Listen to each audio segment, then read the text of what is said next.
दोस्तों, आजादी के इतने सालों के बाद भी जहां एक तरफ आज भी मनुवादियों के द्वारा दलितों को घोड़ी चढ़ने से रोका जा रहा है, वहीं दूसरी तरफ संविधान के संरक्षक पूर्व चीफ जस्टिस एक मनुवादी के सामने नतमस्तक होते हुए दिखाई दे रहे हैं।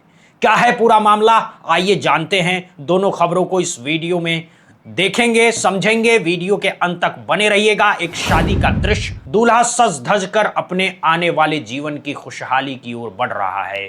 खुशियां चरम पर होती है, बारात सजती है, घोड़ी तैयार की जाती है और दूल्हा घोड़ी पर सवार होकर अपने सपनों की ओर बढ़ता है। अचानक कुछ लोग आते हैं, दूल्हे से हाथापाई करते हैं, उसे घोड़ी से नीचे खींच लेते हैं। इतने पर भी वो नहीं रुकते, बल्कि दूल्हे की बहन के साथ भी अभद्रता करते हैं। ये कोई फिल्म का दृश्य नहीं है, बल्कि मध्य प्रदेश के दमोह जिले की सच्चाई और शर्मनाक घटना है। बीते दिनों इसी प्रदेश में एक विधायक के बेटे की थार को लेकर भी विवाद हुआ था। अब यहां एक और घटना ने पूरे समाज को झकझोर कर रख दिया है।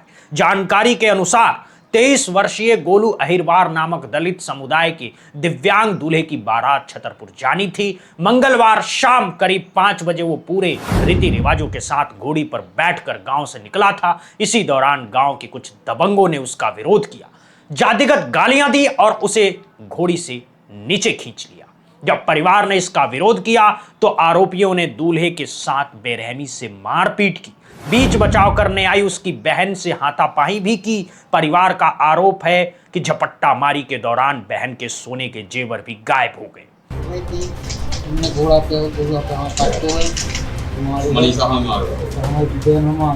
कहाँ पे मारा है, किस जगह पे?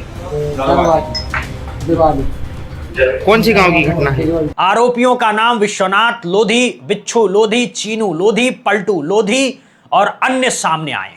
उन्होंने साफ तौर पर धमकी दी है कि बारात निकलने नहीं देंगे। इस घटना का वीडियो सोशल मीडिया पर तेजी से वायरल हो गया है, जिससे पूरे इलाके में तनाव का माहौल बन गया है। पुलिस ने मामले को गंभीरता से लेते हुए SC/ST एक्ट समेत अन्य धाराओं में प्राथमिकी FIR दर्ज की है। गांव में भारी पुलिस बल तैनात कर दिया गया है। फरार आरोपियों की तलाश जारी है और जल्द गिरफ्तारी का आश्वासन दिया गया है। क्या आज इसके भतीजे गोलू अहिरवार की बारात जा रहा थी, जिस पर रखवाई चल रही थी, तो लड़का घोड़ा पर बैठा था। जैसे ही वो दिवाली के पास पहुंचा, तभी वहां पर विश्वनाथ लोधी, बिच्छू लोधी और चिन्नू लोधी, पलटू लोधी और अन्य लोग आ गए थे, जिन्होंने उन्हें घोड़ा पे रखवाई कराने के लिए मना किया और उनके साथ बुरी बुरी गाली देकर मारपीट की और लड़की को घोड़ा से पटक दिया। रिपोर्ट पर आरोपियों के खिलाफ अपराध पंजीबद्ध किया गया। यह घटना 21वीं सदी के समाज पर एक बहुत बड़ा प्रश्न चिन्ह खड़ा करती है। आज जब देश डिजिटल इंडिया, चांद पर मिशन और विकास की नई ऊंचाइयों की बात करते हुए स्वयं को विश्व गुरु बताता है, तब भी समाज के कुछ हिस्सों में जातिवाद की सोच इतनी गहरी है कि वो किसी की खुशियां भी बर्दाश्त नहीं कर पाती। एक दिव्यांग दूल्हे को सिर्फ उसकी जाति के कारण घोड़ी से उतार देना, मारपीट करना और परिवार के साथ अभद्रता करना साफ दिखाता है कि समाज की मानसिकता में बदलाव अभी अधूरा है। दोस्तों, यह सोच अमानवीय होने के साथ साथ संविधान और समानता के अधिकारों का भी खुला उल्लंघन करता है। वहीं दूसरी खबर है कि माइलॉर्ड से जुड़ी हुई। आपसे ऐसी उम्मीद नहीं थी मिलॉर्ड। आपके ऊपर ऐसी कौन सी समस्या आ गई थी जो आप इस ढोंगी के आगे नतमस्तक होने को मजबूर हो गए? इस तस्वीर में धीरेंद्र शास्त्री के साथ कौन है दोस्तों? पहचान लीजिए, आप पहचान लीजिए, ध्यान से देखिए। यानी धीरेंद्र शास्त्री, असंवैधानिक, अवैज्ञानिक, असामाजिक बातें करने वाला धीरेंद्र शास्त्री। और उनके साथ कौन खड़ा है? पहचान तो गए होंगे आप, भारतीय सुप्रीम कोर्ट के पूर्व चीफ जस्टिस BR गवई साहब सह परिवार के साथ धीरेंद्र शास्त्री के दरबार में। और जिस मुद्रा में धीरेंद्र शास्त्री के सामने पूरा परिवार खड़ा है, यह भारतीय समाज के लिए अब सोचने वाली तस्वीर है दोस्तों, सोचने वाली तस्वीर है। उसको लेकर के आखिरकार सोशल मीडिया पर क्यों इतना कोहराम मचा हुआ है? प्रशांत भूषण, जाने माने अधिवक्ता, देखिए क्या लिखते हैं। लिखते हैं कि मुझे अपनी आंखों पर विश्वास नहीं हो रहा है। मुझे चीफ जस्टिस गवई एक नफरत फैलाने वाले धोखेबाज के साथ न्यायपालिका को किस तरह संदेश दे रहे हैं, यह बहुत चौंकाने वाला है दोस्तों। यानी कि प्रशांत भूषण लिखते हैं, अब जरा सोच कर देखिए देश किस रास्ते पर चल पड़ा है, और वो भी अमृतकाल में। पढ़े लिखे लोग, ज्ञानी लोग बाबाओं का आशीर्वाद लेने के लिए उनके दरबार में पहुंच रहे हैं। चीफ जस्टिस बनने पर पूरे देश को इनसे काफी ज्यादा उम्मीदें थी। वो खुद को बार बार अंबेडकरवादी कहते थे। मैं याद दिला दूं आपको, शायद यही वजह थी कि देश के दलितों को वो बहुत उम्मीद थी, उनसे उम्मीद जागी थी। हालांकि उन पर किस तरह से पानी फिर चुका है वो एक अलग विषय है दोस्तों। लेकिन ये तस्वीर अपने आप में कई सवाल खड़ी करती है। क्यों?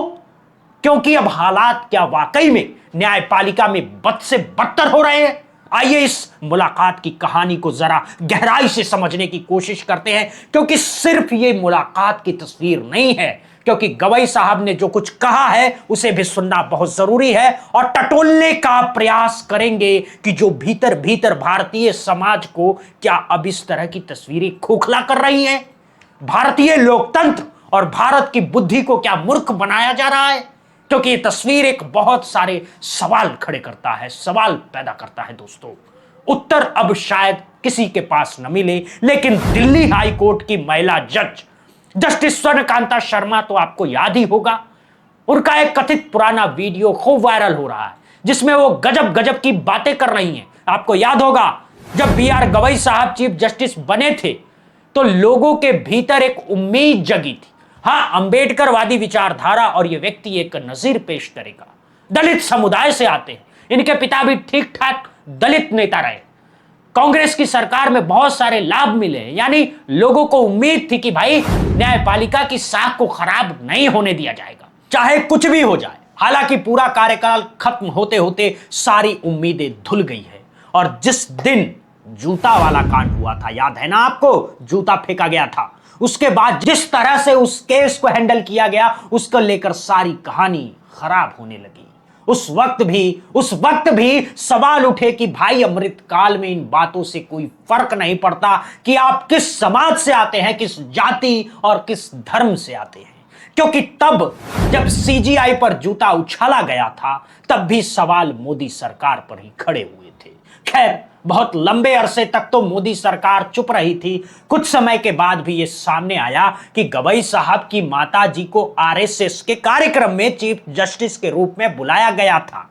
यह खबर देखिए, आपके स्क्रीन पर है। और हालांकि जब यह आमंत्रण आया तो खूब चर्चा हुई, खूब विवाद हुआ, और जब आलोचना होने लगी तो माताजी ने RSS के कार्यक्रम में जाने से मना कर दिया। मगर यह बुलावा अपने आप में बहुत बड़ा संदेश दे रहा था दोस्तों।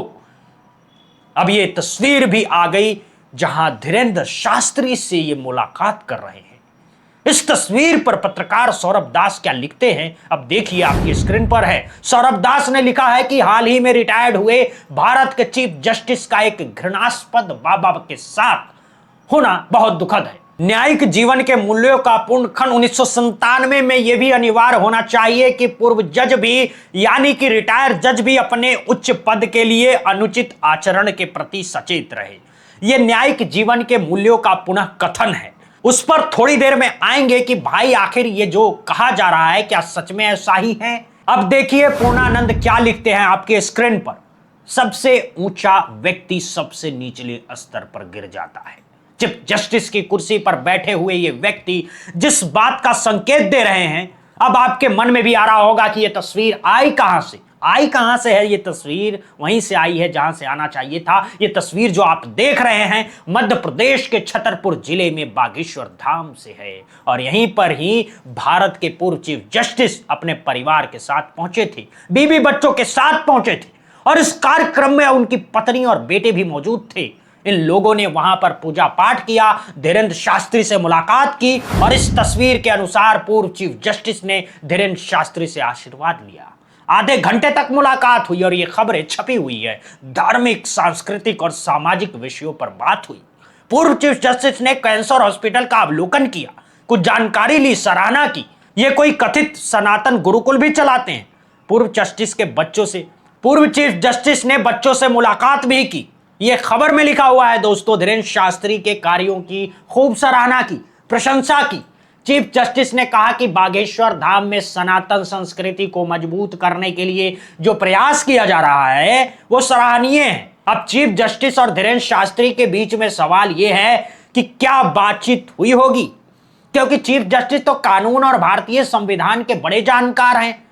पूर्व चीफ जस्टिस और धीरेन्द्र शास्त्री जैसा व्यक्ति जो सिर्फ कागज पर पर्ची निकालता है, डिग्री भले ही उसके पास हो या ना हो, लेकिन जुबान से अक्षर जो निकलते हैं वो ज्ञान से तो नहीं निकलते हैं। ढंग से बोलने तक की तो तमीज नहीं है उसको, यहां तक कि हुर जैसी भाषा का इस्तेमाल महिलाओं के लिए करता है।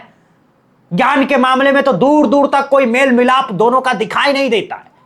अब समझने वाली बात यह है कि पूर्व चीफ जस्टिस धीरेन्द्र शास्त्री से जाकर क्या मुलाकात कर रहे थे, क्या बातचीत कर रहे थे, और आखिरकार क्या वो अपनी भी पर्ची निकलवाने गए थे या किसी और की निकलवाने गए थे, या उनका भी कोई सामान चोरी हो गया था, या फिर किसी के गुप्त स्रोतों का खुलासा करवाने के लिए गए थे, या किसी केस के मामले में पर्ची निकलवा रहे थे, या कोई ऐसी बीमारी जिसका कोई इलाज नहीं मिल रहा है विज्ञान में, टोना टोटका करवाने गए थे। ऐसे सवाल उठ रहे हैं कि धीरेन्द्र शास्त्री का काम तो यही है ना। वो व्यक्ति किसी तरह से भारत की जनता को धर्म और न जाने किस किस नाम से टोपी पहनाता है। यही धीरेन्द्र शास्त्री को लेकर कई बार मंच पर सवाल खड़े हुए, लेकिन धीरेन्द्र शास्त्री और उनके दरबार में माथा टेकने वालों में अब पूर्व चीफ जस्टिस भी आ चुके हैं। इसलिए मैंने कहा कि तमाम तरह के सवाल खड़े हो रहे हैं, और क्या ये सवाल खड़े नहीं होने चाहिए, जरा सोच कर देखिएगा। अब देखिए, कब कोई गली मोहल्ले में कोई एक फरेबी बाबा आता है और कुछ बड़े लोग उसके पास पहुंच जाते हैं तो दूसरे लोगों को लगता है कि वहां पहुंचा हुआ ज्ञानी बाबा लगता है। तभी तो इतने बड़े बड़े लोग अपना माथा दिखाने के लिए पहुंच जाते हैं, हाथ दिखाने के लिए पहुंच जाते हैं, बड़े बड़े लोगों का टोना टोटका करवाने वाला बाबा हो जाते हैं। इसीलिए इसकी मार्केटिंग बढ़ती जाती है, और अब इसके साथ भी, जनाब के साथ भी यही हो रहा है। धीरेन्द्र शास्त्री, उन पर विश्वास पैदा करने वालों की कतार लंबी होती जा रही है, और उसमें पूर्व चीफ जस्टिस का नाम भी शामिल हो चुका है। दोस्तों, अब पूर्व चीफ जस्टिस जहां जाकर इस बात की तारीफ करते हैं कि धीरेन्द्र शास्त्री जैसे लोग भारतीय संस्कृति और परंपरा को आगे बढ़ाकर अमृत काल लाने वाले हैं, तो जरा सोच कर देखिए दोस्तों कि पूर्व चीफ जस्टिस किन संस्कारों को आगे बढ़ा रहे हैं। सवाल यह है कि क्या भारत की संस्कृति यही है, टोना टोटका, जादू टोना, ढोंग, अंधविश्वास? एक तरफ तो वो गवई साहब खुद को अम्बेडकरवादी कहते हैं, और दूसरी तरफ अंधविश्वास फैलाने वाले इस बाबा के साथ फोटो खिंचवा रहे, उनके दरबार में मत्था टेक रहे, उनका आशीर्वाद ले रहे हैं, और ऊपर से कह रहे हैं कि धीरेन्द्र शास्त्री जैसे लोग काम कर रहे हैं, बहुत अच्छा काम कर रहे हैं। आप कहेंगे हुजूर तो रिटायर हो चुके हैं। हुजूर भले ही रिटायर हो चुके हैं, लेकिन रिटायर होने से इतिहास मिट नहीं जाता। अब सब परिवार सहपरिवार वहां घंटों बातें करते रहे, वक्त बिताते रहे। सहूलियत जो मिली होगी वो किस वजह से मिली होगी? पूर्व चीफ जस्टिस होने के नाते ही मिली होगी। यानी कि पूर्व चीफ जस्टिस आप है, आपके साथ ठप्पा लगा है कि पूर्व चीफ जस्टिस का, और दूसरी जगह ये ठप्पा नहीं लगा, दूसरे व्यक्तियों के साथ ये ठप्पा नहीं लगता। जिम्मेदारी और जवाबदेही भी इस ठप्पे के साथ निभानी पड़ती है। सोचिए, पूर्व चीफ जस्टिस को लगता है कि धीरेन्द्र शास्त्री जैसे लोग भारत को विश्व गुरु बना सकते हैं। किस मामले में विश्व गुरु बना सकते हैं? किस मामले में? जरा सोच कर देखिए। जो शख्स सरियाम मंचों से महिलाओं को अवैध संबंध बताकर फर्जीवाड़ा करता हो, माइक पर फुर जैसी बड़ी बड़ी बीमारियों का इलाज करता हो, करने की दावा करता हो, अंधविश्वास फैलाता हो, सोचिए जरा आप, उनके साथ पूर्व चीफ जस्टिस विश्व गुरु बनने की बात कर रहे हैं। और उधर दिल्ली हाई कोर्ट की महिला स्वर्णकांता शर्मा का जिक्र भी बहुत जरूरी है। एक कथित वीडियो में सोशल मीडिया पर वायरल हो रहा है, वो मैं आपको दिखाऊंगा नहीं, क्योंकि उसकी पुष्टि हम नहीं कर सकते, नहीं दिखाऊंगा क्योंकि उसकी पुष्टि हम नहीं कर सकते। लेकिन उस वीडियो में है क्या है, हम आपको बताते हैं। यही वो मैडम है चीफ जस्टिस जिनको अरविंद केजरीवाल के केस में खुद को अलग करने से उन्होंने मना कर दिया, और कहने लगी अधिवक्ता परिषद के कार्यक्रम में, यानी कि आरएसएस से संबंधित संगठन के कार्यक्रमों में जाने से ऐसा थोड़े ना होता है कि मेरा दिमाग बंद हो गया है और मैं किसी विचारधारा को मानने लगी हूं और न्याय नहीं कर पाऊंगी। इस तरह की बातें होना सार्वजनिक तौर पर मंच पर कहीं, यानी कि जब केस में सुनवाई हुई। लेकिन अभी भी जो कथित वीडियो सामने आया है उसमें सुना यह जा सकता है कि यही मैडम कह रही हैं कि मैं पहली बार इस कार्यक्रम में आमंत्रित हुई हूं। तब मैं जब आमंत्रित हुई थी तब मैं सिविल जज थी, और फिर अगले साल जब आपने मुझे आमंत्रित किया तब मैं पारिवारिक न्यायालय की जिला न्यायाधीश थी। उसके अगले साल जिला एवं सत्र न्यायालय थी जब आपने आमंत्रित किया, और आज जब आपने मुझे आमंत्रित किया तब आपने मुझे, बाबा जी ने मुझे हाई कोर्ट का जज बना दिया। धन्यवाद। धन्यवाद तो मुझे आपका करना चाहिए कि आप मुझे यूं ही बुलाते रहिए, बाबा मुझे यूं ही बुलाते रहें, कुछ बताते रहें, बनाते रहें।